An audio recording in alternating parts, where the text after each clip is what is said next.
அஸ்ஸலாமு அலைக்கும் ஃப்ரெண்ட்ஸ். இன்றைக்கி ஹைதராபாதி பகாரே பேங்கன் எப்படி செய்யுதுன்னு பார்க்கலாமா? இது கத்திரிக்காய் பிடிக்காதவங்களுக்கு கூட இந்த ரெசிபி ரொம்பவே பிடிக்கும்.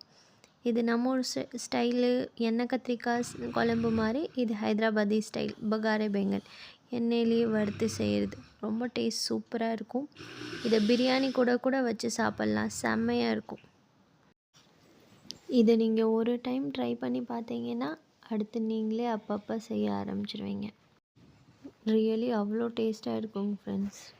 இதோட டீட்டெயில் வீடியோ கீழே டேக் பண்ணுறேன், செக் பண்ணி பாருங்கள். நான் போடுற வீடியோ உங்களுக்கு யூஸ்ஃபுல்லாக இருந்துச்சுன்னா கண்டிப்பாக லைக் சப்ஸ்கிரைப் பண்ணிக்கோங்க. எனக்கு ரொம்பவே மோட்டிவேட்டாக இருக்கும். அடுத்து இன்னும் நிறையா வீடியோஸ் போடுறேன். இந்த வீடியோஸில் எதுவும் மிஸ்டேக் இருந்தாலும் கமெண்ட்ஸில் சொல்லுங்கள். எதையும் சேஞ்ச் பண்ணுன்னா. தேங்க்ஸ் ஃபார் வாட்சிங். பாய்.